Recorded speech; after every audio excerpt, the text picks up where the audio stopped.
Donc, bienvenue. On va vous faire une petite présentation du logiciel Option qu'on a mis au point après. Ça s'appelle Option, c'est Global et Maestro, Global Trader et Maestro. Global Trader, mais bon, je pense que les gens, ce qui va les intéresser essentiellement, ce sont les options. Donc,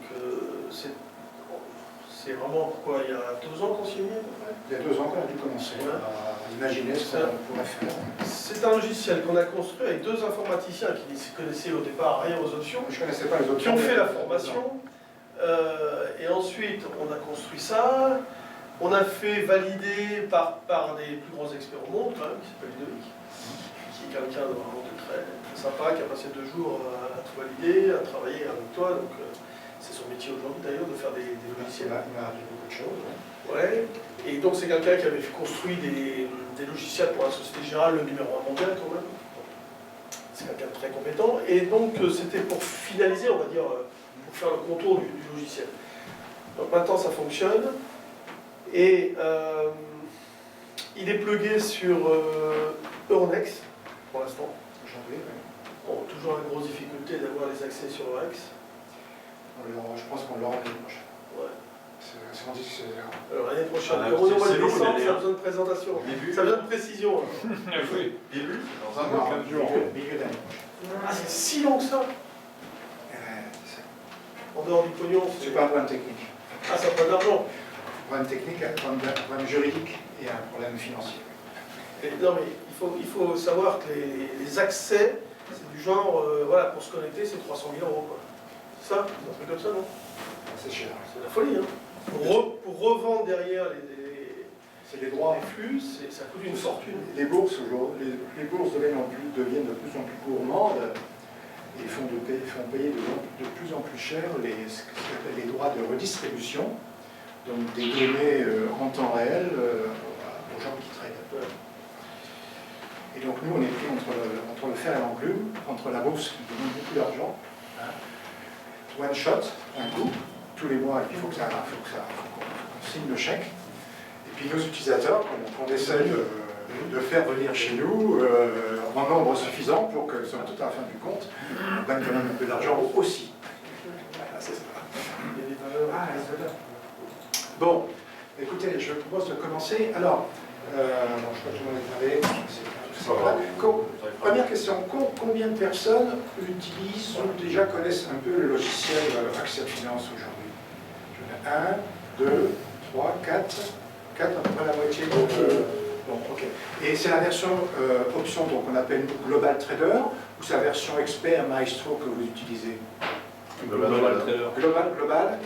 Global des options. Il y a que global. Okay. Non, parce qu'effectivement, nous aujourd'hui, ce logiciel, on l'a en plusieurs versions. Hein.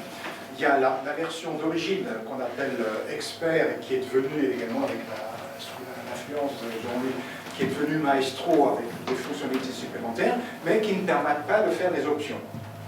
Donc ça c'est la version classique, comme celle de ProRealTime, identique, voire même mieux que celle de ProRealTime, mais qui ne traite pas les options. Okay.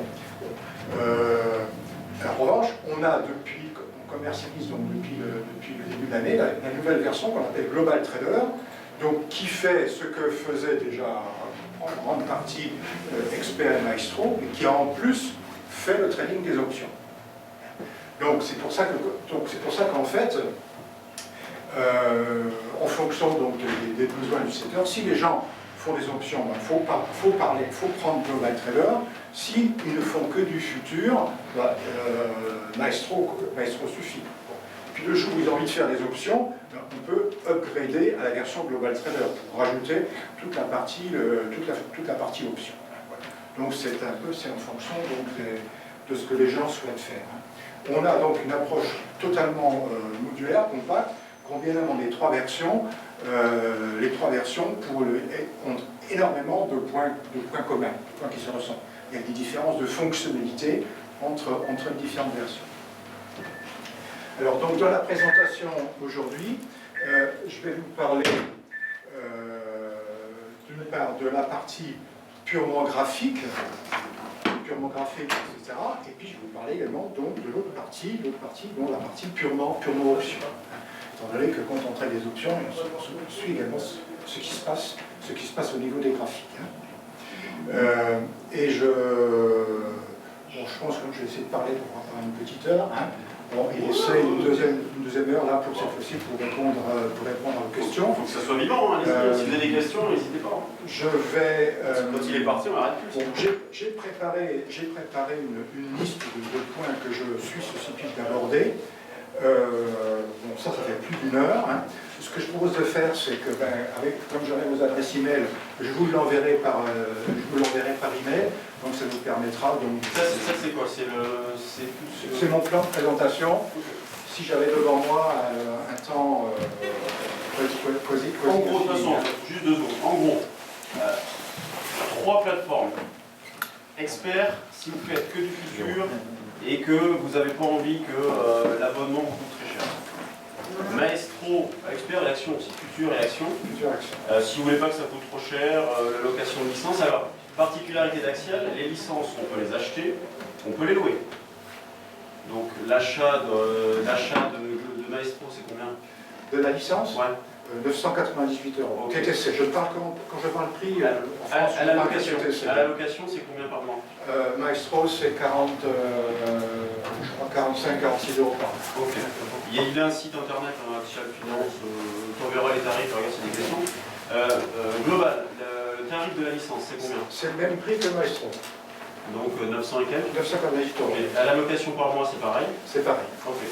Ce qu'il faut bien avoir conscience qu'on peut également louer la licence et au bout d'1 an, c'est ça le délai max, c'est 1 an. Au bout d'1 an, j'ai de l'intérêt, je peux acheter la licence et on me fera donc une réduction du montant de la location. L'abonnement, donc on fait des abonnements de 3 mois, 6 mois, 12 mois. Ok? Bien. Si au départ vous êtes prudent, vous dites oh, oui, je démarre, mais je ne sais pas si cela, donc vous démarrez mettant avec un abonnement de 3 mois, éventuellement de 6 mois. Et si au bout de ce moment-là, vous dites bah non, maintenant je suis décidé, je veux continuer et je voudrais passer à la licence, à ce moment-là, donc vous prenez la licence et sur le prix de la licence, on vous fait une réduction du prix de l'abonnement du logiciel que vous avez payé pendant ces 3 mois et ces 6 mois. Voilà, c'est ça. Les mises à jour. Bon. Les mises à jour des versions sont gratuites. On les fait régulièrement, plusieurs fois par an. Là, dernièrement, on a fait la version, on est à la 6.11. La prochaine, la 6.12, va se faire en début d'année prochaine, en janvier-février. Vous la recevez automatiquement, vous voyez quand vous lancez le logiciel qu'il y a une mise à jour qui est en train de s'installer, avec une fenêtre qui vous explique quelles sont les évolutions que vous allez avoir. Donc, bon, expert. Futur, action, j'ai pas envie que ça me coûte trop cher, ok. Maestro, c'est plus complet avec beaucoup plus d'indicateurs. C'est quoi la différence expert Maestro? Indicateurs. Maestro, il y a plus d'indicateurs et on peut ouvrir beaucoup plus de screeners, de watching, de dynamique et de palmarès. On est limité en nombre, 1 ou 2, avec expert. Avec Maestro, on n'a pas de limitation. Le gros avantage d'Axial, c'est que le nombre de palmarès, de screeners, de listes de valeurs, étant donné que tout est stocké sur votre ordinateur, c'est illimité. C'est pas sur ses serveurs à lui, comme le font certains, c'est donc en illimité. Donc vous voulez 40 screeners en même temps, vous pouvez très bien les lancer, il n'y a pas de problème. C'est pas en même temps, vous voulez... On a limité à 10 comme simultanément. Ah, 10. Ouais, bon 10 ça suffit, donc 40 j'exagère. Je vais lancer 10 screeners, il n'y a pas de problème, ça passe. Alors que beaucoup, c'est sur leur propre serveur et du coup, ça passe mieux. Oui, parce qu'un point qui est important en introduction, c'est que le logiciel, quand vous pour l'installer, donc vous recevez un lien et vous le téléchargez, l'internet, vous le téléchargez et vous l'installez. Et puis vous avez une icône sur votre bureau, ensuite qui va vous permettre de le lancer à chaque fois. Mais c'est une installation en local, donc, bien sûr, mais qui reste en local, dans laquelle tous les cours de bourse sont mémorisés. Donc c'est-à-dire que même si vous partiez demain dans le train ou en avion, vous pouvez continuer à jouer, à travailler sans Internet, parce que vous avez déjà les cours que vous avez au moment où vous avez quitté votre dernière connexion Internet. Et ceci aussi nous permet un autre avantage, ce que mentionnait Mathieu, c'est que notre politique, nous, puisque c'est un logiciel qui est résident, une application résidente, c'est que tous les calculs sont faits par la machine elle-même, par les machines de l'utilisateur. On ne remonte pas les calculs au niveau d'un serveur central, de notre serveur. Notre serveur, il fait autre chose, mais il laisse l'ordinateur des clients faire ses propres calculs. En ce sens, c'est qu'on utilise la puissance de chaque ordinateur, pour faire des machines. Et donc on n'a pas le risque d'être engorgé au niveau central, hein, et d'être obligé de limiter effectivement le nombre de calculs que l'on fait, parce que ces calculs sont faits par la machine de l'utilisateur, notamment dans le cas des screeners. Nombre d'alertes, est-ce que c'est limité? Aucune limitation pour les alertes. Nombre de fenêtres, est-ce que c'est limité? De graphique, aucune limitation. Donc ça Ça dépend de la puissance de vos machines. Vous avez 6 écrans, vous pouvez mettre 50 graphiques, il n'y a aucun problème. Il n'y a pas besoin de mettre de complète non plus hein, pour que ça tourne. Un ordi qui tient la route, c'est bon. Moins cher du marché. Oui, voilà, ça tourne, bien sûr. Pas besoin de monter des stations à 40 écrans non plus. Avec un petit PC portable, ça peut très bien passer. Oui, tout à fait. Ouais, Charles. Avec une licence, on peut l'installer sur combien d'ordinateurs? Alors, avec une licence, vous pouvez l'installer sur plusieurs machines. Mais combien? Pour votre usage personnel. Combien? De toute façon, même si je dis 2, si je dis 3, on n'est pas là pour vérifier. Non, donc ça veut dire... Vous pouvez utiliser sur plusieurs machines. Donc c'est des choses que je ne veux pas dire. Quoi? Mais tu peux pas l'utiliser en même temps parce que ça te coupe l'autre. Non, mais bien sûr. vous pouvez utiliser sur plusieurs machines. En revanche, vous avez pris également un abonnement au temps réel, et là, votre abonnement au temps réel ne vous permet que de faire tourner une application à la fois. Vous ne pouvez pas avoir 4 postes de travail qui tournent achetés avec une seule licence et chaque poste de travail reçoit le flux temps réel. Ça ne marche pas. Si vous voulez ça, il faut acheter 4 flux. 4 abonnements au flux. Hein? Non, mais c'est logique. Tu as une plateforme avec un flux. Une plateforme, tu peux l'installer sur plusieurs ordi. Par contre, le flux, tu veux l'avoir qu'en un seul accès. Donc, tu es connecté. Si tu veux te connecter sur un autre ordinateur, ça va te couper le précédent. Tu prendras le relais sur le nouveau. Et ainsi de suite. Alors, typiquement, c'est fait pour les gens qui, par exemple, ils ont un ordinateur à leur bureau, ils ont un ordinateur portable à leur domicile, ils ont un ordinateur à leur maison de campagne, etc. Donc, ils passent de l'un à l'autre, mais ce n'est pas pour fonctionner avec plusieurs personnes, etc. Parce que ça ne marche pas. Et si on était au courant de ça, on ne serait pas d'accord. Il pourrait se passer des choses. Non, parce que ce qu'il faut savoir, c'est que toi, tu payes un flux, tu payes le flux. Donc après, il reçoit un flux qui transmet au client. Donc si le client, il a un seul flux. Comme Jean-Pierre reçoit un flux, il y aura plusieurs, il peut brancher plusieurs personnes, mais toi, tu n'as qu'un flux. Donc après... Alors justement, dans ce cas, j'imagine que vous avez 2 machines, un fixe et un portable. Hein, eh bien, vous avez dans le logiciel un système de synchronisation de vos données personnelles entre vos machines. C'est-à-dire que vous travaillez sur un ordinateur, sur une machine, vous préparez vos écrans, machin, vos données personnelles, etc. Et si vous avez activé la synchronisation, eh bien, quand vous allez fermer votre application sur votre première machine, toutes vos données personnelles vont remonter sur notre serveur. Éventuellement, vous pouvez demander qu'elles soient cryptées pour que nous, on n'ait pas la possibilité de savoir ce qu'il y a dedans. C'est un choix que vous avez également. Et quand vous allez ouvrir l'autre machine, si vous avez demandé d'être synchronisé, elle va recevoir toutes les données que vous avez de l'autre machine, et réciproquement. Donc ça marche en alternatif. J'ai des espaces de travail qui sont là sur le bureau, moi c'est le cas, hein. J'ai un ordi à la maison, un ordi ici. Donc j'ai des espaces de travail ici, j'arrive chez moi, je peux très bien retrouver les espaces de travail dont je me sers ici, je peux très bien les retrouver chez moi. Pas d'intérêt, parce que chez moi j'ai pas 6 écrans, mais je peux très bien les retrouver. Il faut cliquer quelque part. Là, oui, alors Emmanuel peut montrer. Emmanuel montre. Mais dans le menu général de préférences, sauvegarde des données utilisateurs, voilà. Vous activez la sauvegarde, et puis éventuellement vous pouvez demander le cryptage en choisissant une clé de cryptage dont il faudra vous souvenir parce que nous on n'en est pas au courant, hein, parce que ça reste dans la machine, et il faudra mettre bien entendu la même clé dont vous Mais ça sert à quoi ça, le cryptage? Mais non, parce que c'est la qu'on n'a pas accès aux données. Parce que dans les données personnelles, dans les données personnelles, il y a des portefeuilles également. Et ça, c'est des données sensibles. Attends, des portefeuilles, c'est-à-dire des portefeuilles de simulation. Oui, non, ça peut être, ça peut être réel si c'est plugué à Fortuneo, par exemple. Non, c'est des portefeuilles dans lesquels les gens ont entré leur position, etc. D'accord, c'est ça. Donc, il y a des données personnelles que les gens n'ont surtout pas envie de... Donc, quelqu'un s'est développé une règle de screening, un indicateur, comment dirais-je, un peu tout Petrucci, un peu costaud, il ne veut pas que son travail de programmation soit perdu de la Bien nature, sûr. soit dessiné de la nature. C'est logique. Bon, donc, crypté, nous, on n'est pas. Nous, c'est sur notre serveur, mais c'est crypté, donc il n'y a pas. Et si cette clé, là, je la pomme, comment on peut la retrouver? Ça, On peut pas s'en rappeler. Non, mais voilà, Ça me fait vrai, plutôt. c'est important. On peut écrire dans un coin. Si tu perds la clé, à ce moment-là, parce que tout le monde ne l'a pas. On ne sait pas te dire ta clé, c'est ça. D'accord. Ok. Ok. Désinstaller le logiciel, l'installer. Comment Il y a toujours une solution, on peut désinstaller le logiciel. La solution, c'est de nous téléphoner. Et à ce moment-là, nous, il faut qu'on efface sur notre serveur vos données, qui sont le fichier de vos données qui est crypté, et puis vous partiez de zéro. Effectivement. Exactement. Mais avec ce qui est stocké sur l'ordi, Hein? avec ce qui est stocké sur l'ordi, tu peux pas le retrouver? Si, tu peux resynchroniser, tu peux reparler de ce qui est en local et Ouais, voilà. Comme tout est stocké sur mon ordi, donc c'est pas perdu. Alors, on commence la synchro avec un autre code. Ensuite, attends, juste pour. Et ensuite, donc Global, vite fait, bon, parce qu'on va passer beaucoup de temps sur Global, présenter Global Trader. Donc, ça, c'est la plateforme premium, c'est tout avec le futur, les options, les actions. Alors, un des principes de fonctionnement qu'on a chez nous, oui, c'est que vous avez à gauche la liste des valeurs que vous pouvez laisser ici en apparente ou vous pouvez... Attends, je finis juste 2 secondes, et après je te la parole. Juste, je vous présente le cadre, et après on rentrera davantage dans comment est organisé le truc. Donc là, c'est pour ceux qui sont intéressés par les futurs, les options, les actions. Voilà, j'ai envie de faire un petit peu de tout.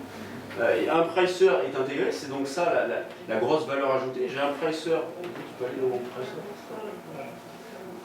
Voilà. Donc pricer intégré donc, avec évolution des primes en temps réel. Donc pricer c'est très simple, on verra tout à l'heure comment faire, un petit clic droit, pricer une option. Donc l'avantage c'est que les primes se mettent à jour en temps réel. On peut faire avec cet outil-là des simulations, donc des simulations de portefeuille, des simulations de stratégie. Je peux faire tout un tas de choses en combinant du futur, des options, des actions, des options actions, je peux faire plein de trucs. Donc ça c'est top, tout en ayant à côté, dans un coin, le graphique du futur. Donc je peux faire mon travail sur mes options avec le graphique du futur à côté ou des actions, sachant que nous, voilà, avec Jean-Pierre et Emmanuel, on a codé, ils ont codé, et nous on leur a dit voilà, le signal 3 bougies, le signal daily webbill, c'est ça, ça, ça et ça. Eux ils ont vu ce qu'ils pouvaient faire en termes de langage informatique, nous on est nuls là-dedans, en langage informatique ils l'ont traduit. Et donc, sur les plateformes axiales, vous avez, sur demande, vous leur demandez, le signal 3 bougies, donc comme on enseigne pendant la formation, et le signal daily mobile. Donc vous l'avez avec des alertes sonores, tout ça. Ce qui est un plus, ça évite d'être tout le temps derrière, je fais autre chose, j'ai un signal sonore, je me rapproche de mon ordi, tiens, il y a un signal, est-ce que je le joue pas, c'est autre chose, mais au moins, vous pouvez être averti. Vas-y, Okay. vas-y, rentre dans le détail. Bon. Alors, je mets le focus sur un certain nombre de fonctions qui sont utiles quand on utilise le logiciel. Alors, à gauche, c'est vrai pour les différentes versions, donc on a cette fameuse liste de valeurs que vous pouvez afficher en fixe ou vous pouvez faire disparaître, s'il n'y en a pas besoin. Dans cette fiche de valeurs, on a un onglet qui permet d'afficher soit toutes les valeurs des marchés, donc ça c'est qui viennent de chez nous parce qu'on les tient à jour sur notre serveur central et à chaque fois que vous ouvrez votre logiciel, ces listes sont mises à jour dans la base de données du logiciel. Donc notamment, on a les listes des actions, des futurs, là on a la liste des options, etc. Par exemple, pour les options, montre Emmanuel, pour les options, vous voyez, donc on a choisi Euronext Paris, on a choisi donc le segment des options, on peut choisir le sous-jacent, on choisit le sous-jacent le CAC 40, okay, et on a donc ensuite, après, on peut choisir également de trier par échéance ou par période. Et donc on affiche ici à gauche toutes les options, donc croissance, qu'on a pour un sous-jacent donné. Montre le futur CAC, le futur, là, prends le segment des futurs. Vous voyez, je prends le segment des futurs, voilà. Tu prends le sous-jacent, le FCE, là-haut. Voilà, ok. Voilà, donc on a tous les contrats futurs récents, hein, FCE 15, et ainsi que le rolling. FCE par exemple 15-01, c'est 15 c'est pour 2015, 01 c'est janvier. Voilà, c'est ça. Par exemple là, le contrat décembre c'est 15-12. Le contrat décembre c'est 15-12. Voilà, vous voyez là il est affiché là sur le graphique. Bon, et là vous avez en plus le rolling, lui qui agrège tous les mois à la queue leu les différents contrats. Ok. Bon, donc c'est le principe de cette liste de valeurs. Et quand vous choisissez une valeur, et ensuite après, quand vous voulez mettre une valeur, soit dans une stratégie d'option, soit dans un graphique, vous la prenez, vous la glissez, vous la droppez, tout simplement. Ou vous la glissez, vous la droppez. Voilà. Très facile. Ok. Bon. Vous avez ensuite, quand on cherche des valeurs, alors évidemment, et après on peut s'amuser à farfouiller dans les différentes listes, mais comme il y en a beaucoup, parce qu'on a une quarantaine de bourses, ça montre pas en temps réel aujourd'hui, on a beaucoup de bourses, on a beaucoup d'options. Hein. Donc sinon, ben, vous avez un champ de recherche. Donc on a un premier champ de recherche ici, hein, voilà, on tape Danone, et on peut directement aller chercher donc, les valeurs à ce moment-là.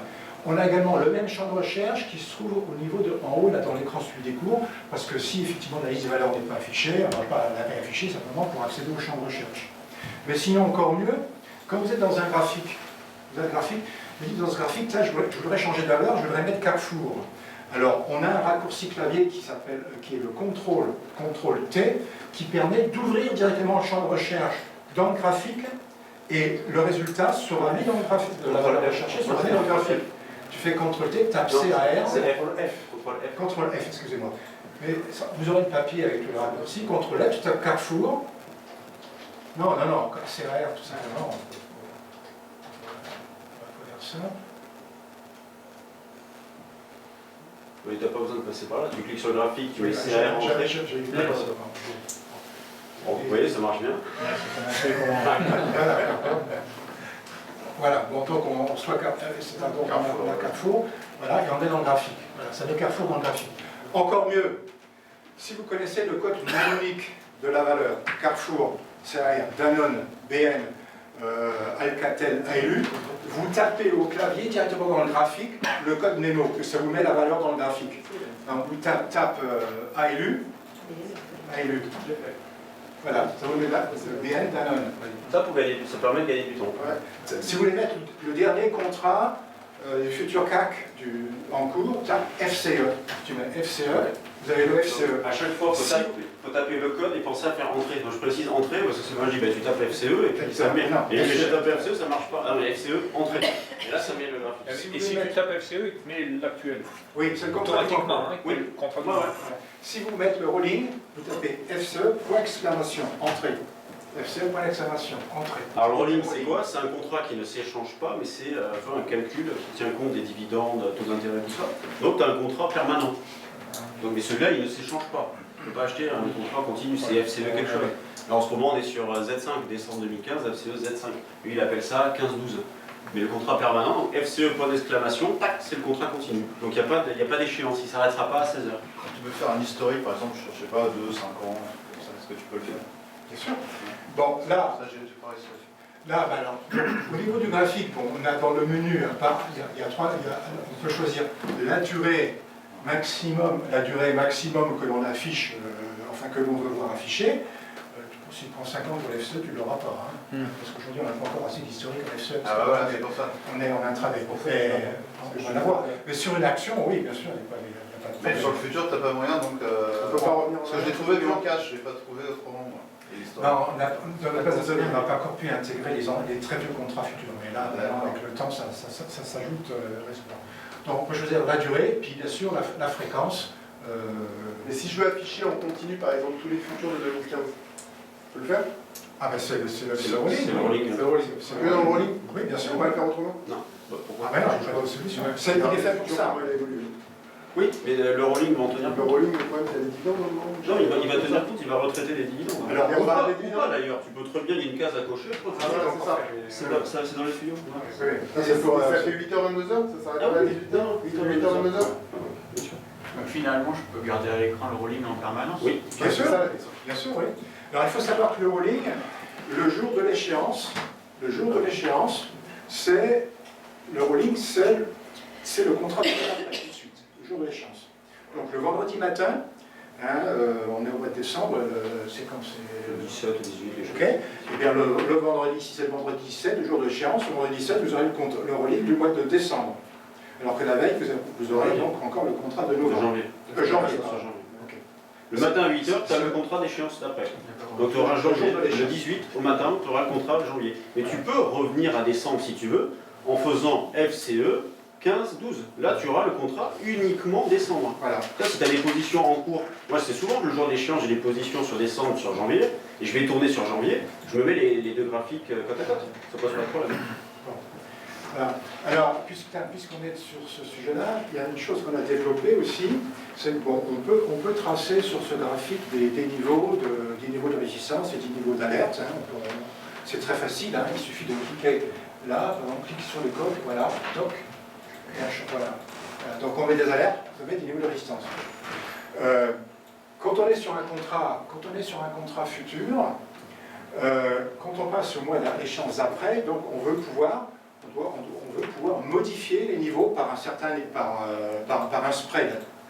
Et donc on a développé une fonction qui permet automatiquement, en bloc, de transférer du contrat du mois en cours sur le contrat du mois suivant, tous les niveaux avec le spread que vous aurez choisi. Hein? Tiens, tu vois, clic droit, voilà, clic droit sur le futur. Ah bah oui, faut que tu Non, sur le contrat de décembre, prends le contrat décembre. qui met une horizontale. C'est pas dans... Non, t'as mis une alerte. Vous aurez Non, c'est quoi? C'est une horizontale classique. C'est dans avec le support résistance que ça marche. Oui, non. Oui, ça, mais non, c'est pas ça. L'idée, c'est quand je sais que d'un contrat à un autre, par exemple, il y a 10 points de dividende, 5 points de taux d'intérêt, donc il y a 10 points d'écart. 15 points, 15, 5, il y a 10 points d'écart. Je mets spread égaliste, tous les niveaux, ça va les ajuster de 10 points sur les niveaux sur le contrat. C'est à vite de tout retaper. Donc tous les niveaux que vous avez sur ce contrat-là vont être reportés d'un spread que vous allez choisir sur le contrat du Alors mois vas-y, c'était où si je parlais en même temps? C'est dans le menu affichage. Affichage. Fichage. Ok. Reporter le niveau du contrat suivant. D'accord. Bon, et ce qu'on a fait dans la prochaine mise à jour qui va sortir à 6.12, en tout début de l'année prochaine, quand vous serez sur le rolling, on pourra la faire. Quand on est sur le rolling, donc on ne change pas de titre, et donc on pourra demander, quand on est sur le rolling, de tout shifter du certain spread les niveaux qu'on aura tracés auparavant. Très bien ça. Ça évite de tout retaper. Voilà. Ça gagne un peu de temps. Si les niveaux de la strat, par exemple, vous les mettez, nous on a les niveaux, on en met sur 600-700 points, bah, ça vous évite le jour d'échéance à retaper tous vos niveaux. Là vous faites bien un spread de 10 entre décembre et janvier, ça va vous décaler tous les niveaux de 10 points. Bon. Autre disposition, c'est que au niveau des préférences générales, pour ce qui concerne les graphiques, on a deux niveaux de préférence. Alors c'est en tête. Il y a un niveau global. Il y a un niveau global depuis le menu général. Quand on choisit des préférences au niveau de menu général, ça s'applique à tout le monde, à tous les graphiques que vous aurez ouverts par défaut. Mais vous avez aussi la possibilité, pour un graphique en particulier, de dire ben moi pour ce graphique-là, je veux telle préférence. Ce sont les mêmes préférences, sauf qu'elles ne s'appliqueront qu'à ce graphique-là. Et quand vous aurez choisi des préférences spécifiques pour un graphique, si vous changez le niveau général, le graphique en question, lui, ne sera pas affecté. En revanche, si au niveau de votre graphique, vous aviez demandé des préférences propres, vous pouvez dire non, retournez aux préférences générales par défaut. Voilà, donc, et vous suivrez le mode commun. Hein, alors, regarde dans les préférences générales, ouvrons les préférences générales. Voilà. Donc, vous avez déjà plusieurs choses. Donc, vous pouvez définir sous quelle configuration votre graphique va s'afficher quand vous allez l'ouvrir pour la première fois. Hein, vous pouvez choisir la durée, la fréquence des cours, les indicateurs techniques que vous voulez avoir dans votre graphique. Ça c'est votre configuration de votre graphique par défaut. Et à chaque fois que vous ouvrez un nouveau graphique, il apparaîtra comme ça. Alors, les gens qui travaillent beaucoup avec tels indicateurs, ben, ils se les mettent là-dedans et comme ça, après, quand ils ouvrent un nouveau graphique, ils n'ont pas besoin de se remettre à nouveau les configurations en question. Au niveau du style, donc le style, vous pouvez choisir les couleurs, le fond blanc, le fond noir, afficher des légendes, pas des légendes, le quadrillage, etc. Vous voyez, je veux dire, maintenant c'est nouveau, ça c'est depuis la mise à jour, la taille des caractères du graphique. Pour ceux qui ont une mauvaise vue. Hein, pour ceux qui sont un peu comme moi, là, qui devraient avoir des grosses Les écrans très haute définition. Hein, Vas-y, montre-le, fais grossir, et ça c'est vachement bien ça. attends, décale un peu la fenêtre pour qu'on voit mieux le... Ouais, c'est Vous bien. voyez, regardez. Bah, c'est nouveau alors sur PRT, c'est pas un peu le faire. Ouais, ça Oui, mais permet PRT, c'est de- tout qui change aussi. Non. Hein? Non, on peut le Non. faire aussi par chaque graphique. Chaque graphique? Ah bon, ben, d'accord. Donc ça, je l'ai fait récemment parce que vous pouvez choisir donc alors ensuite, après, il y a un certain nombre de choses que vous pouvez paramétrer. Alors là, je vais pas tout prendre, j'essaie de m'intéresser à ce qui est important. Bon, le décompte du temps en intraday qui reste avant la fin de la barre. Donc par exemple, pour jouer les signaux, quand on parle de 3 bougies, tout ça, vous savez que dans une minute, 10 secondes, la barre va se terminer. C'est pas mal. Donc ça, ça me permet d'anticiper un petit peu. Voilà, vous voyez, le décompte, là, il reste une minute avant la fin de la bougie de 2 minutes. Ça, vous pouvez décider de l'afficher ou de ne pas l'afficher. Donc, on remonte les options, là. OK. Pour activer la correction des cours par les dividendes, je viens. Alors, affiche, oui. Au niveau du dernier cours, vous pouvez afficher une flèche avec une variation. Cette variation, vous pouvez la faire apparaître en pourcentage, ou en points, ou en pips, selon que vous êtes sur un contrat futur ou selon que vous êtes sur du forex. Vous pouvez choisir le type de... Ça change ici. Voilà, hein, ici, là. Là, tu as choisi, tu as choisi On est en point. On est en point, voilà. Vas-y, mets le pourcentage, et on va voir que là ça change. Un petit peu. Voilà, pourcentage. Allez, couleur 74. C'est gadget, hein, mais pourquoi pas? C'est bien, c'est pratique. Pareil, on peut mettre aussi l'écart en points quand on met des alertes. Oui. Tu me l'as montré la dernière fois. Alors, mettre ça. Par exemple, je mets une alerte et je vais voir le alors, décompte. ça c'est une nouvelle chose. Hein. Vous dites, tiens, Calculer les cartes types. vous dites, tiens, vous avez une position, Mais en haut tout en haut de la montagne. vous avez une position au portefeuille. Vous avez une position au portefeuille que vous avez ouvert il y a quelque temps. Donc, tu mets un niveau sur le prix de la position. Je dis n'importe quoi, voilà, c'est ça. Par exemple, comme ça. Et vous pouvez dire, tiens, je vais afficher ici l'écart que j'ai par rapport à cette position. Tu fais clic droit, choisir, voilà, et là, cette fois-ci, tu peux choisir, tu te mets en point, mets-toi en point, C'est bien. puisqu'on est sur le futur, paramètres, voilà, point. Voilà, donc là, vous êtes actuellement, par rapport à votre position en portefeuille, vous êtes à tant de points. 14 points d'écart. 14 points d'écart. L'alerte. Ça, c'est pour Mathieu. C'est Il avait plus besoin de préciser les écarts types dans le forum. Donc ça, j'ai plus besoin de parler.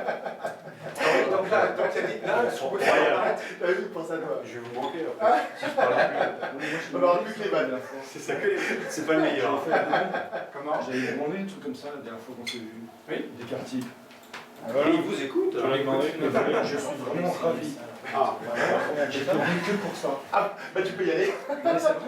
N'en fais pas trop quand même, sinon on verra. Pourquoi on s'est venu nous demander qu'est-ce qu'on avait besoin. Je lui ai demandé, j'ai besoin de ça. Bah t'as la fenêtre. On te retient pas. Bon, ok, donc vous voyez, donc il y a tout un tas de préférences. Alors, on va en rajouter aussi, c'est que dans les préférences, par exemple, quand vous travaillez avec plusieurs écrans, hein, et que vous avez détaché un graphique, parce que là, on est dans l'écran principal du logiciel, mais la fenêtre, on peut la détacher, vous voyez, on la détache, puis on va la mettre sur un autre écran. Donc sur un autre écran, vous pouvez avoir beaucoup d'autres fenêtres. Jean-Louis, il en a 50, Mathieu aussi. Mais excusez-moi, juste une seconde. Hein. Pour revenir là sur ce qu'on parlait du calcul des points, à chaque fois on est obligé de faire toute cette manipulation pour préciser le niveau sur lequel on veut qu'il calcule le point, ou on ne peut pas le programmer avec un raccourci? C'est juste un clic droit sur le niveau en fait. Imaginez là, vous voyez la pointe là qu'il y a eu là? Je voudrais qu'on commence à me calculer le point à partir de ce niveau là par exemple. Tu changes de niveau. Voilà. Ouais, par exemple. Voilà. Tu changes de niveau. Tu glisses, vous glissez le niveau sur le graphique. Alors fais cliquer, choisis un peu. Ah d'accord, ok d'accord, j'ai juste à glisser le niveau. Ah oui, il n'y a pas besoin de revenir dans les paramètres. D'accord, ok, juste je glisse mon niveau et hop, ça me refait le truc. Tu reviens dans le menu pour paramétrer si tu veux en points ou en pourcentage. C'est Alors tu vas pas t'amuser à jouer on en fait que les points, pourcentage. on fait que les Tu points. mets points et puis ça sera tout le temps en On a points. aussi, alors, Ça c'est on voit mieux, on a aussi un effet magnétique. C'est-à-dire quand on approche la souris d'un Voilà. plus haut, on est attiré automatiquement. Vous voyez, Ah, ça c'est bien. ça apparaît, je lâche, c'est magnétique. Ouais, parce que des fois on n'est pas plus poil sur la neige. Ça c'est précis sur le plus haut, Moins sur précis. sur le haut niveau. Sur le point d'entrée. Bon, oui, alors, il y a aussi une chose intéressante, hein, quand on manipule beaucoup de fenêtres sur différents Les salles écrans. magnétiques, ça se paramètre pareil Oui, pareil, activer, affichage, affichage, désactiver l'effet aimant. voilà, activer l'effet aimant. Ok. Oui, alors quand on manipule beaucoup de fenêtres, on peut avoir envie de groupes, alors que ce soit des graphiques, ça peut être des screeners, ça peut être des palmarès, ça peut être des listes de transactions, ça peut être des carnets d'ordre, etc. Qu'importe, hein, tous les types de fenêtres qui prennent une valeur en référence. Chaque fenêtre peut être définie par un code couleur. Le code couleur, c'est le code que l'on vient choisir.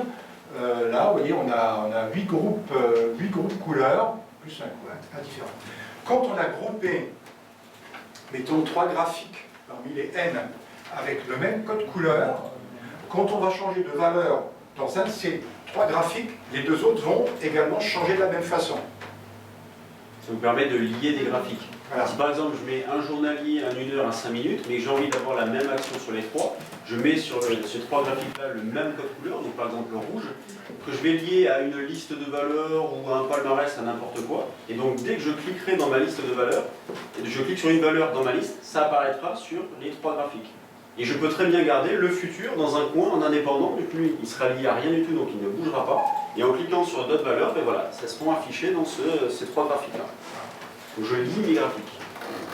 Alors, maintenant, par exemple, avec la watchlist ou thermodynamique, ça dépend, on a deux noms pour la même chose. Bon, je n'ai pas encore parlé, mais non, laisse ça comme ça, ok. On peut également choisir son code couleur à la watchlist. Parce que dans Maestro, on peut en avoir jusque 10 watchlists. Dans Maestro ou dans Global Trader, quand vous voulez choisir une valeur ici, et la mettre dans un graphique, si votre graphique a la même couleur que la watchlist, la valeur ira dans la graphique qui a sa même couleur. Il suffit simplement de double-cliquer sur la ligne et ça s'affiche. D'accord? Donc vous voyez, donc on peut. Alors, pareil pour les carnets d'ordre, etc. Pareil pour des transactions.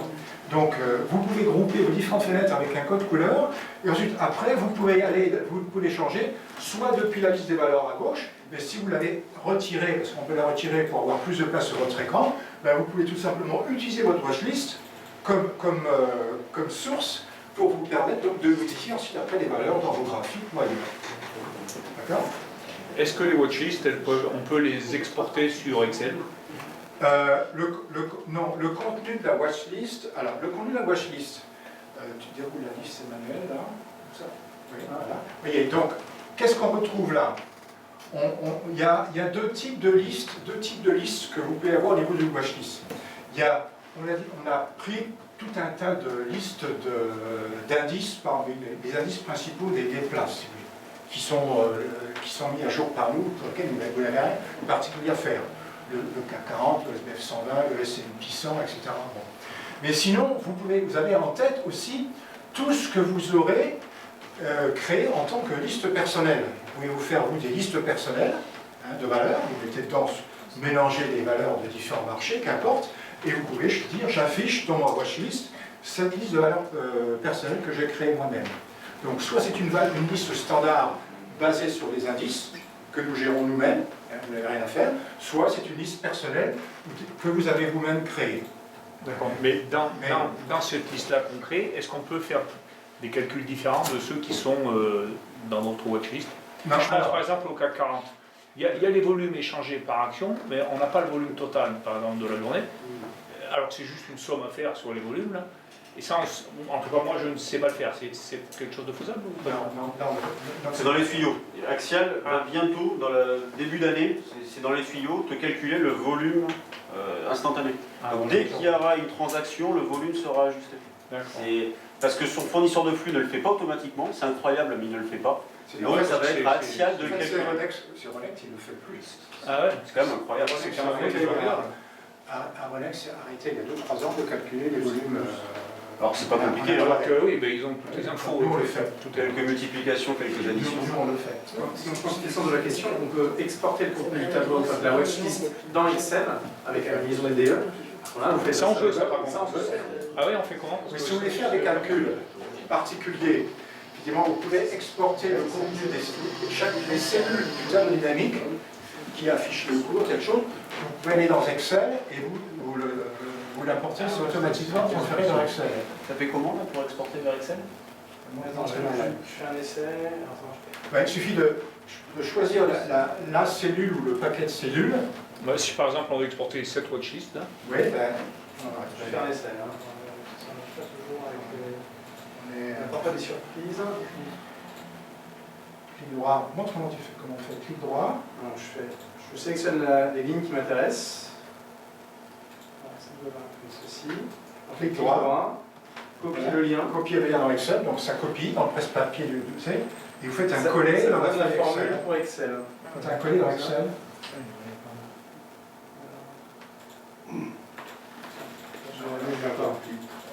Oui, on n'est pas en mode administrateur, peut-être. Ouais, peut-être.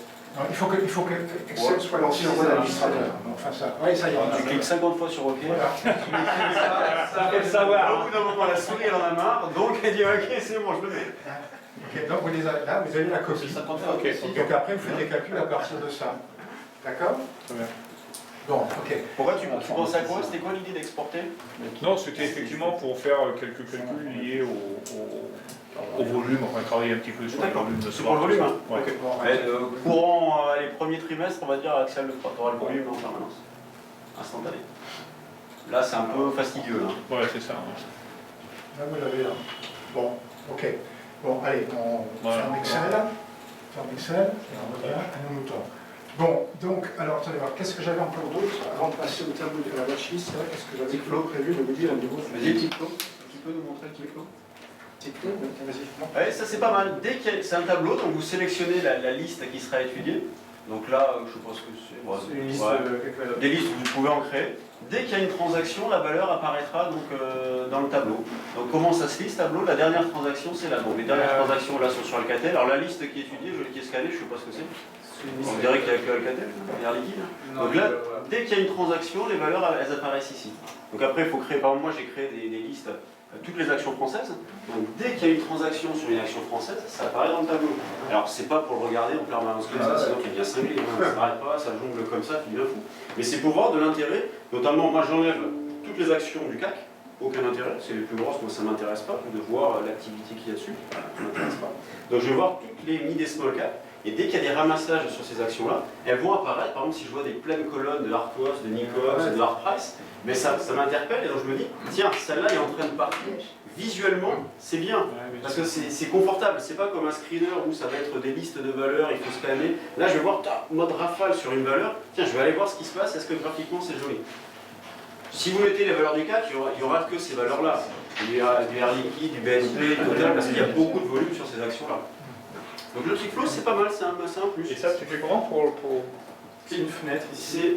C'est ici, voilà. Ah, alors le Ticflow, on ne l'a pas avec la version expert, on ne l'a qu'avec la version Maestro ou avec Global Trader. Hein. Ok. Bon. Alors un dernier point avant de laisser les graphiques, sauf si vous avez des questions. Oui, alors dans la prochaine mise à jour, on ajoute la possibilité que vous définissiez une grille de n par n lignes p colonnes, dans laquelle vous pourrez avoir un graphique. Et cette grille donc, sera monobloc, bien entendu, et donc c'est quand vous avez plusieurs écrans, ça vous permet sur un des écrans, mettons, de mettre 6 par 5, 6 par 4, 24 graphiques avec les valeurs dans l'ordre que vous voulez, et vous pourrez continuer à suivre les cours de cette façon. Voilà, ça va être bien, parce que par exemple, sur un écran, moi j'ai des écrans 22 pouces là dans mon dos.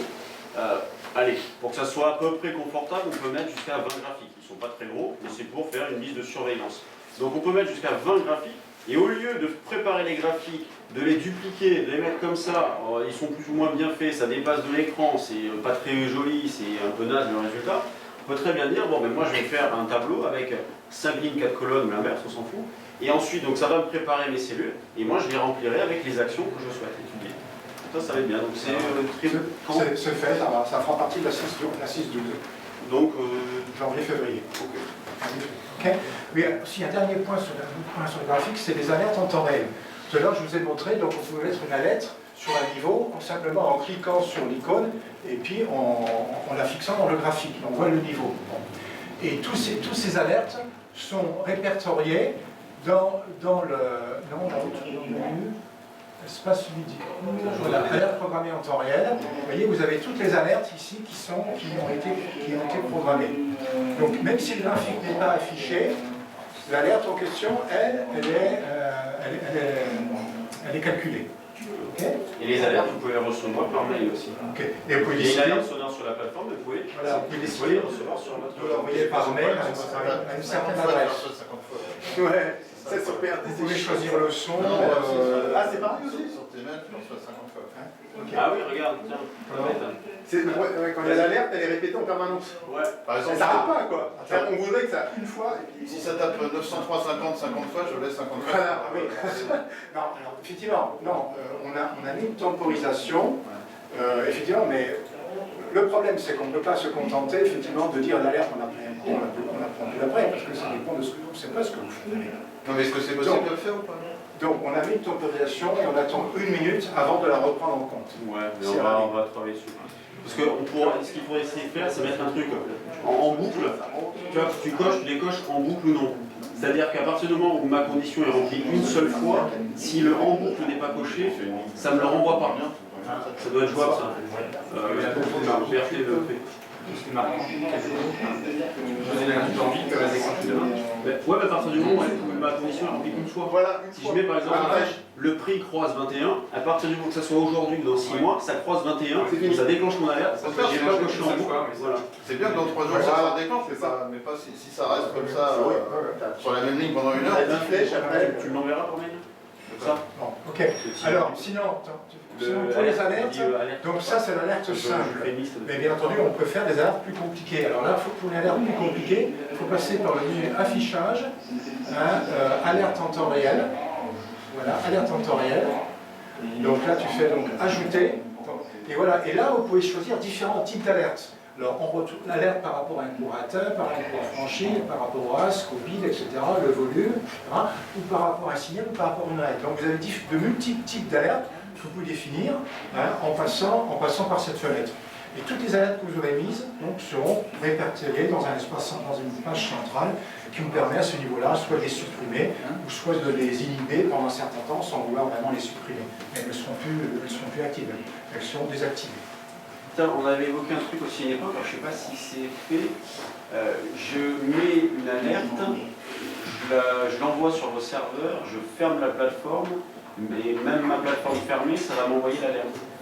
C'est une chose qu'on doit faire, oui. Ok. Et on a tellement de trucs. D'accord. Il faudrait penser, c'est pas urgent, mais il faudrait penser. Comme ça évitera, voilà, ma plateforme est fermée, je reçois quand même l'alerte. À l'heure actuelle, il faut que la plateforme soit lancée pour que je la reçoive. Oui, c'est l'ordinateur qui fait le travail. Bien sûr. Alors que là, je l'enverrai sur ces serveurs à lui. Bien, alors maintenant je passe, notamment pour revenir sur le graphique, si vous avez d'autres questions. Bon, je ne vais pas parler des indicateurs, parce que des questions? Allez-y, est-ce qu'il y a des questions? Après, on va passer un peu plus aux options, mais est-ce qu'il y a des questions sur le fonctionnement? Je parle de la watchlist et après je passe aux options. Ouais, ok. Bon, l'historique, tu m'as dit que ça serait dans un certain temps. Moi, c'est les questions, c'est que, je ne sais pas si vous allez venir à propos, c'est sur les deux fameux indicateurs qu'on utilise beaucoup là, dans la formation, le 3 bougies et le DNI. Pour configurer le 3 bougies et le DNI, comment ça se passe? L'indicateur en question? Il n'y a rien à configurer, ça se fait tout seul? Tu vas dans graphique principal, donc indicateur ici, D'accord. graphique principal, donc quand tu cliques sur l'indicateur, ça t'ouvre ça, graphique principal, 3 3 bougies, tu cliques dessus, Hop, tu cliques sur la flèche, 3 bougies, fermé, et sur le graphique, tu vas avoir 3 bougies. Donc le 3 bougies, donc il prend 4 paramètres. Voilà. Okay. Ces paramètres-là ont été déterminés, étudiés et validés par Perceval Finance. Moi, personnellement, je ne conseillerais pas de les modifier. Si vous avez envie de faire des manips, des tests, c'est toujours possible de le faire. C'est vous qui en prenez la responsabilité.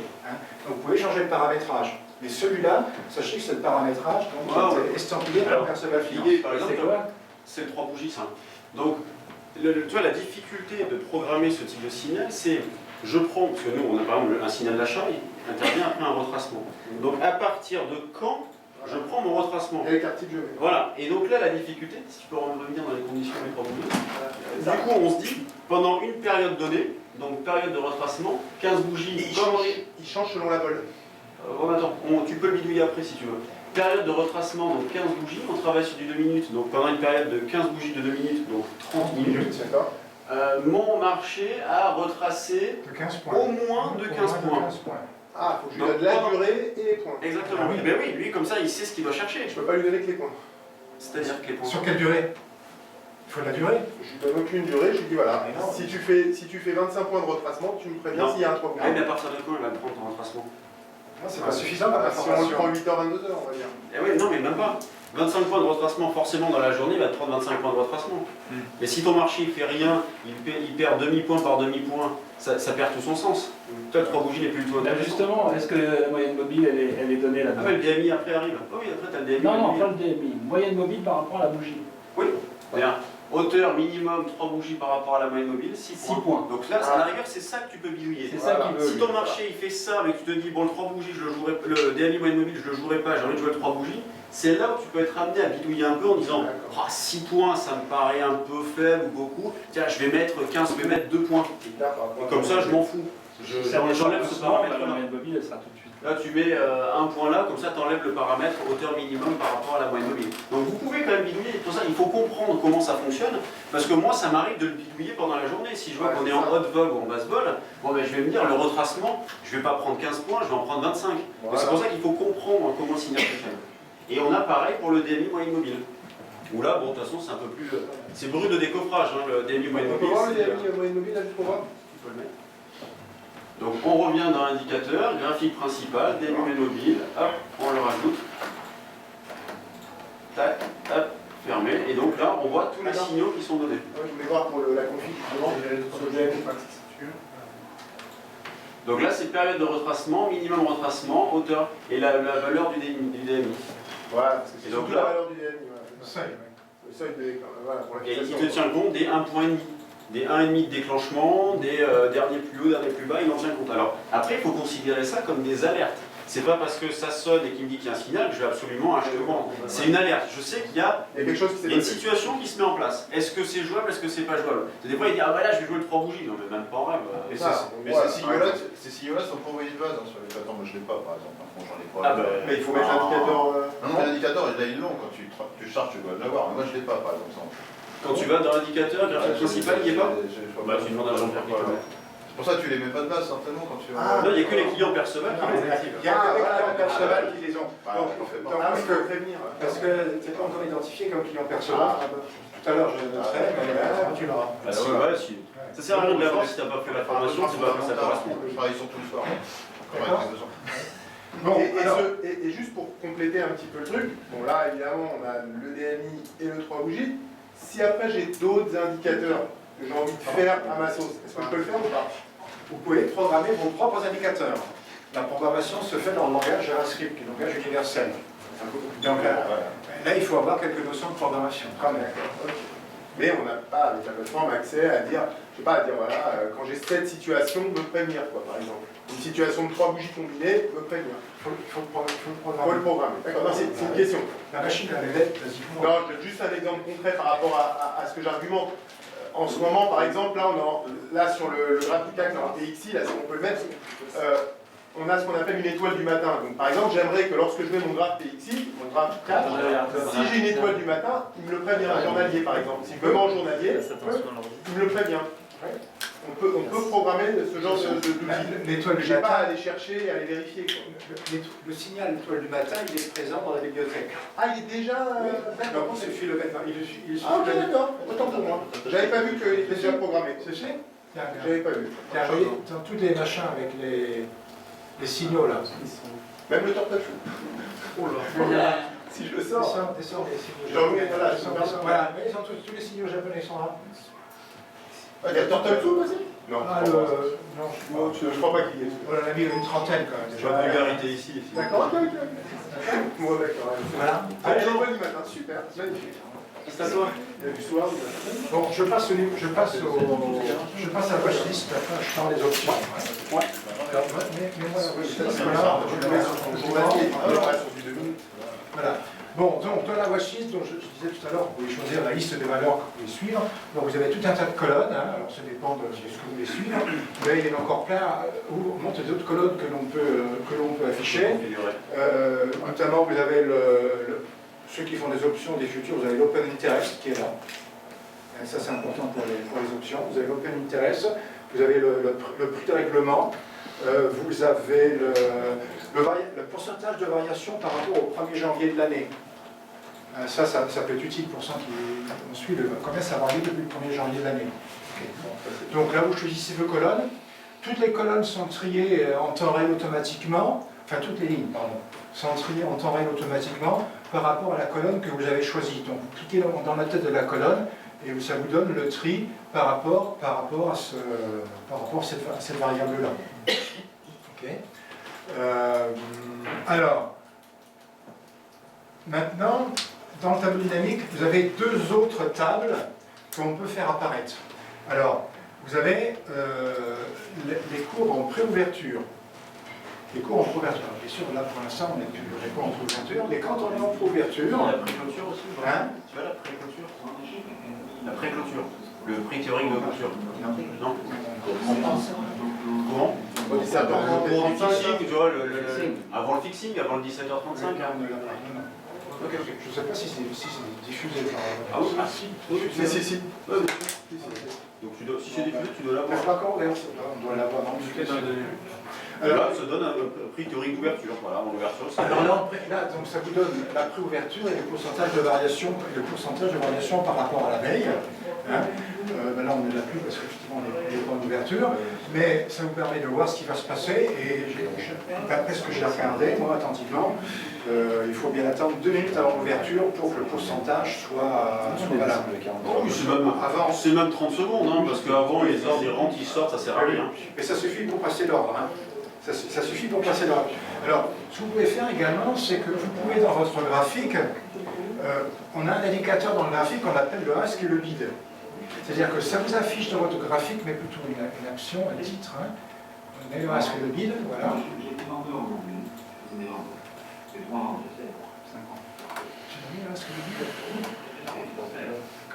Voilà.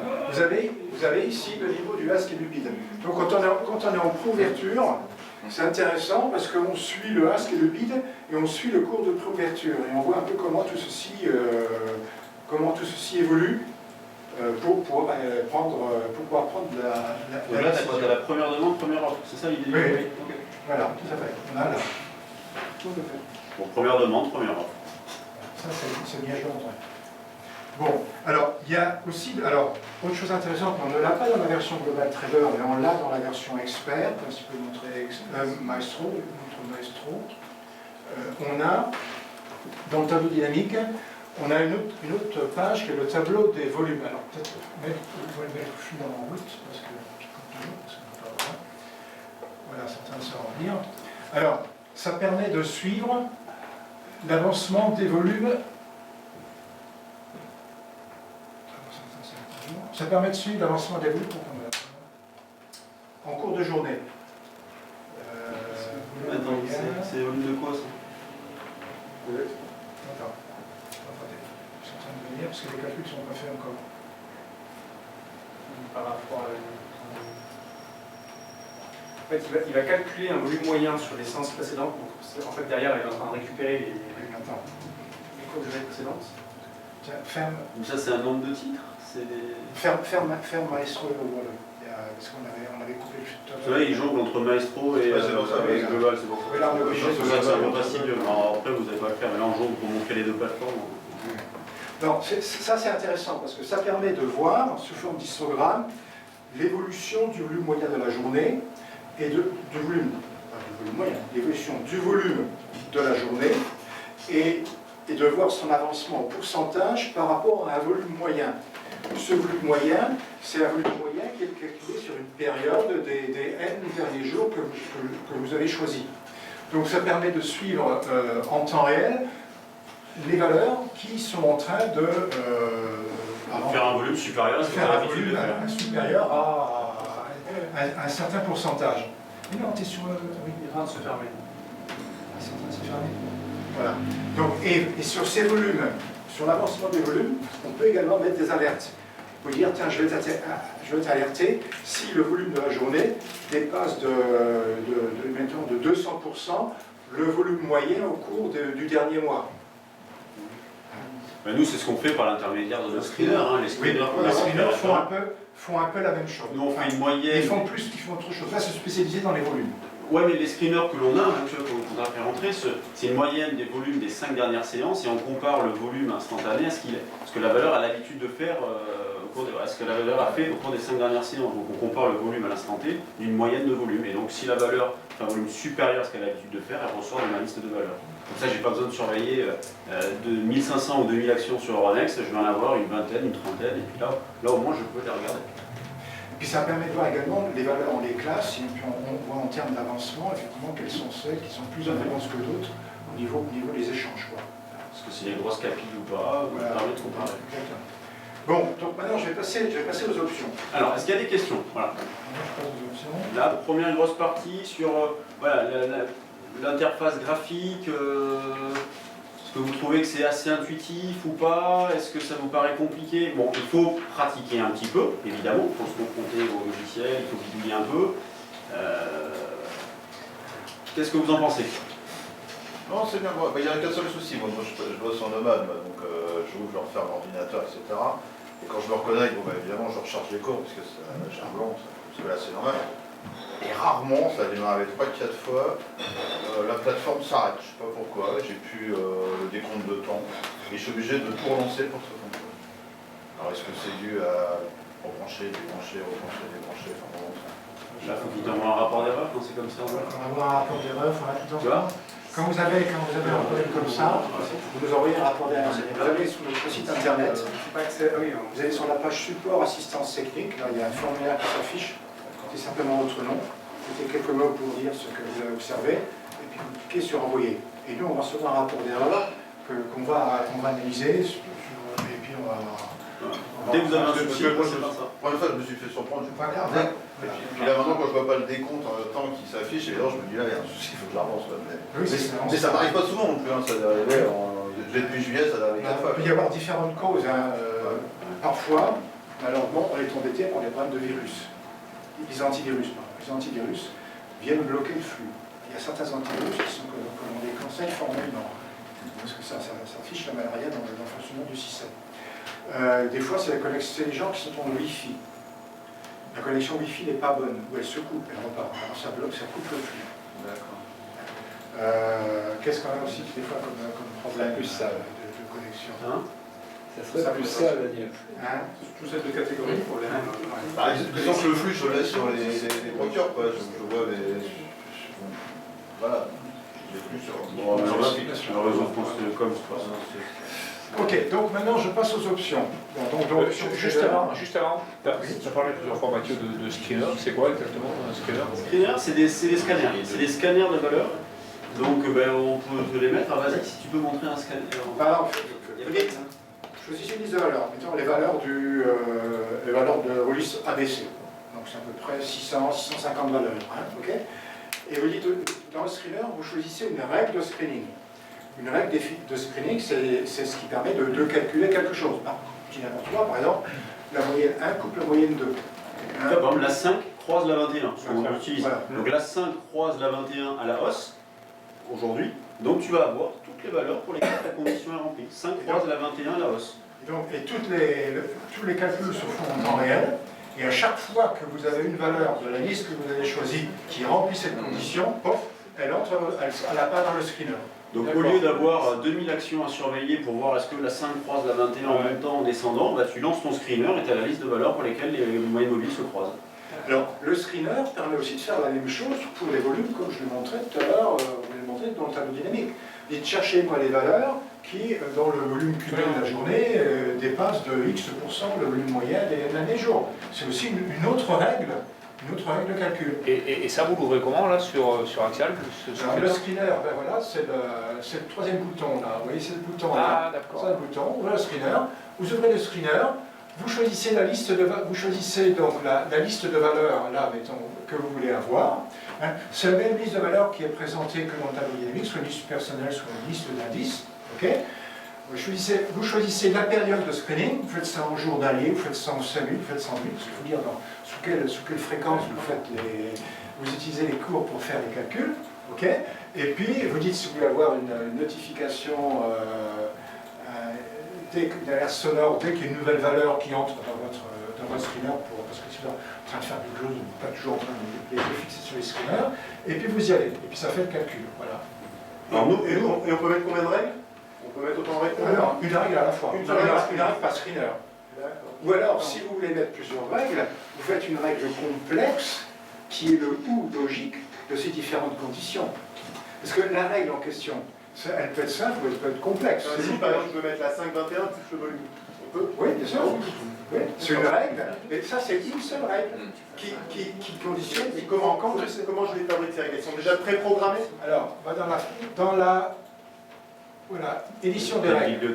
Dans la fenêtre d'édition de règles. Bon, vous avez déjà un certain nombre de règles que l'on donne comme ça en standard.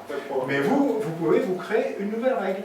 Alors, donc on crée une nouvelle règle, on lui donne un nom. C'est quoi par exemple? Par exemple, volume et moyenne mobile, par exemple. Alors c'est quoi exactement tu veux? Moyenne mobile 5,21 et volume. Donc 5 et 21 qui se croisent. Moyenne mobile 2. Alors, regardez comment on fait. Vous voyez, moyenne mobile 1 coupe en hausse, moyenne mobile 2. Okay. Vous voyez, on la met là, on fait ajouter signal, voilà, on le prend et on la met là. Et puis ensuite, après, vous changez les paramètres. Comment ça c'est la 21? Oui, voilà, il faut lui dire.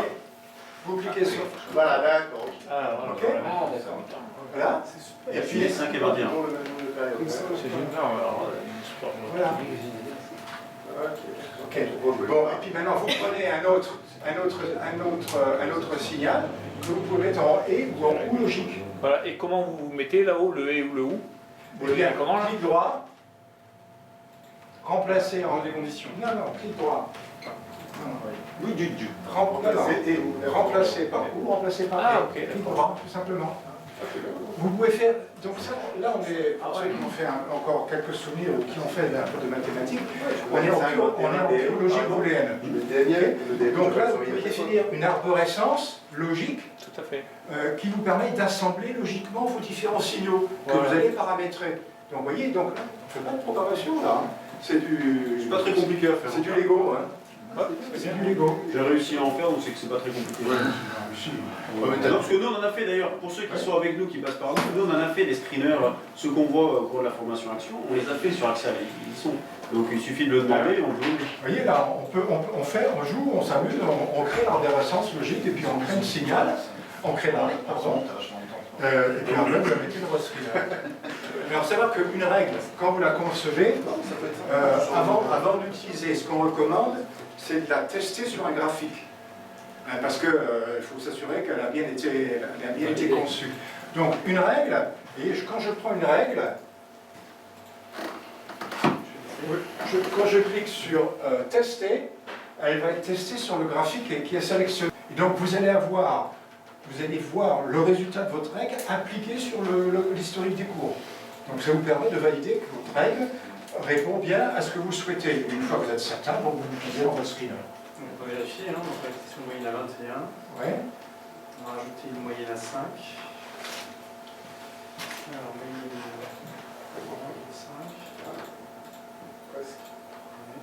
Voilà. On va tester, même Le croisement a été fait là. Vous voyez, vous avez le signal là, qui a été donné par la règle. Ouais, c'était 5 croise la 21 en descendant. Voilà. Le signal est donné sur la bougie qui suit le croisement. Ah, exactement. Mais parce que le croisement est entre les deux, donc ce n'est que là, il n'est pas encore pris. C'est le croisement à la baisse ou à la hausse? Là, on a choisi la baisse. Ah voilà, on a choisi la baisse, d'accord. Mais dans la règle, vous mettez en haut le croisement à la hausse et le croisement à la baisse. Et je peux le mettre aussi. D'accord. C'est pas compliqué, hein. Tu peux pas mettre et, si tu mets et à la hausse et à la baisse, ça sortira. Ah non, Ça change bien quand ça baisse. Ah oui, non, faut mettre soit à la hausse, soit à la baisse. D'accord. Ça ne marchera pas. Ah oui, bien. D'accord. Ça va pas le faire. Tout ce qui permet d'aller au screener. Bon, là, maintenant, je passe aux options. Alors, dans les options, bon, je ne reviens pas sur les valeurs, le choix des options à gauche, etc., leur échéance. tu vois, dans le tableau des options. Alors, on a un premier module qu'on appelle tout simplement le tableau des options, où vous choisissez un sous-jacent. Là, bien sûr, on a pris le CAC 40, hein, mais on peut choisir tous les sous-jacents qui sont du Euronext. OK? Non, laisse sur le CAC 40. Et puis, on choisit l'échéance. OK? Et ça vous affiche, et calcule en temps réel toutes les options. À gauche, vous avez les calls, à droite, vous avez les puts, au centre, vous avez les niveaux de strike. Vous avez le calcul de la volate implicite qui est présenté ici de part et d'autre. Hein.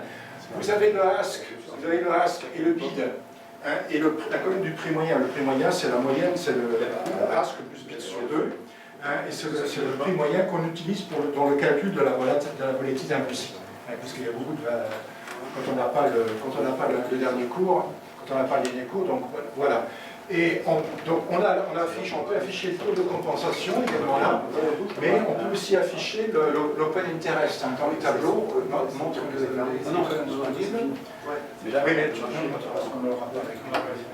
vous voyez, donc ça vous permet, et vous avez ici au centre, plus la limite de la monnaie.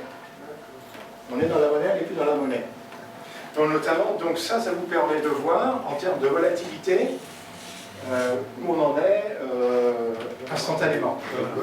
Et les couleurs, c'est quand on est dans la monnaie, en put ou en call, c'est ça? Le rouge et le rose, le vert et le rose. Oui, tout à fait. Donc là, de toute façon, le marché va fermer, donc ça va arrêter de clignoter, les actions bientôt vont plus coter. Mais du coup, à partir de primes, donc diffusées par Euronext, le logiciel vous calcule donc des volatilités implicites. Et si vous voulez regarder pour une option donnée, si vous voulez faire un pricing, voir faire un pricing différent, vous faites clic droit.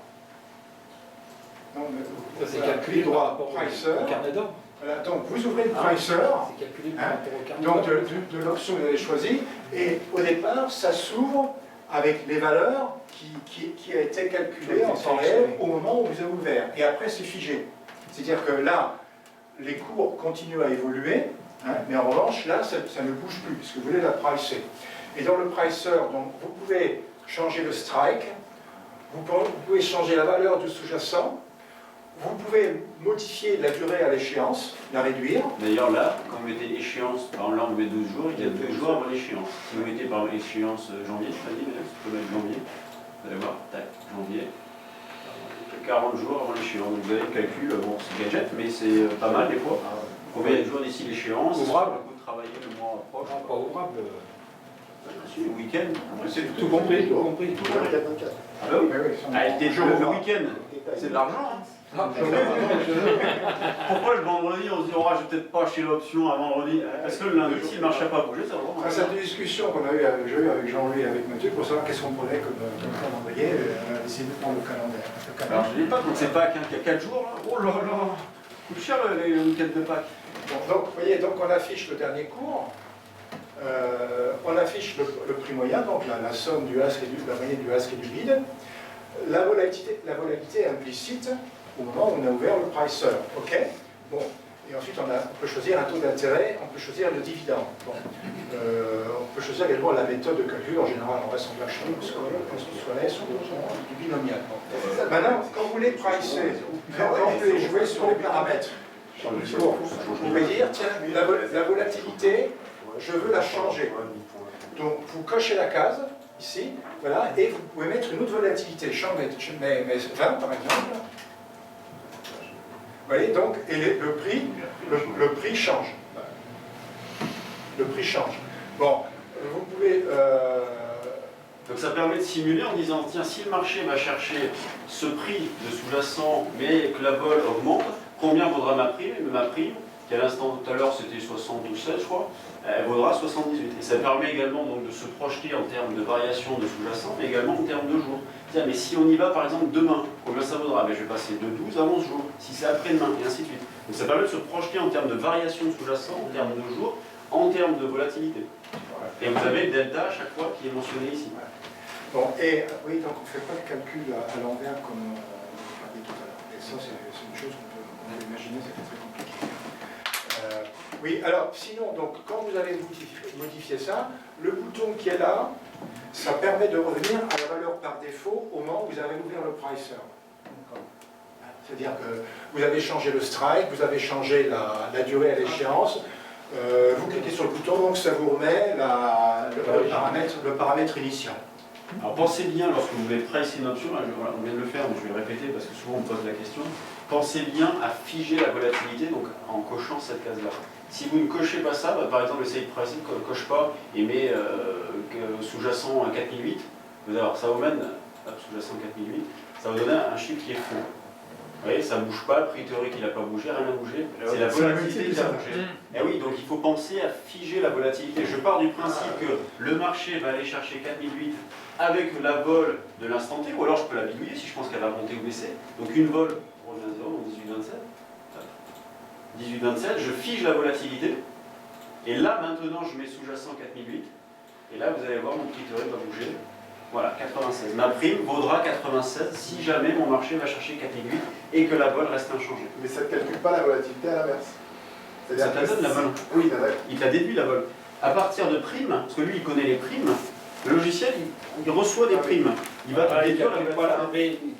calcule pas la vol quand on arrivera à 4000. Voilà, Ah c'est bah ça non. ma question. Mais tu sais rien. On ne peut pas savoir.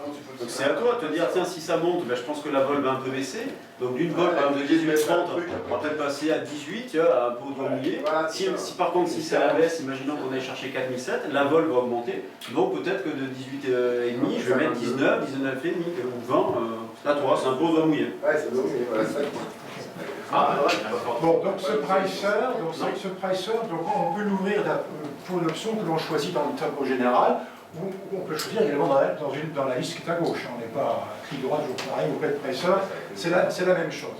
Et on peut mettre, je te coupe 2 secondes, on peut mettre également des alertes sur les primes. Et ça, c'est pas mal.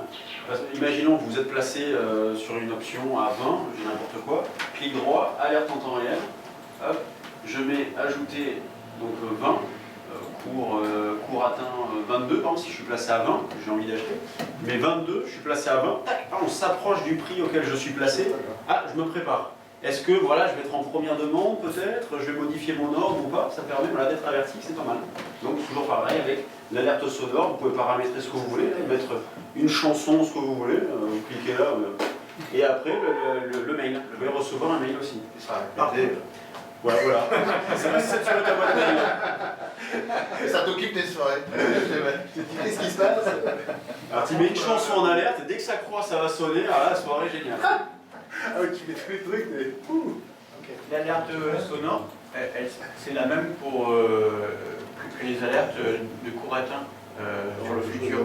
Ça serait bien d'avoir un son différent pour les options, pour les futurs. Distinguer Pour l'instant, futur action. on a fait un son différent pour futur et action. Ouais, c'est fait ça. On n'a pas fait pour les options, on a fait un son Moi différent. j'ai le coin sur les futurs. Hein.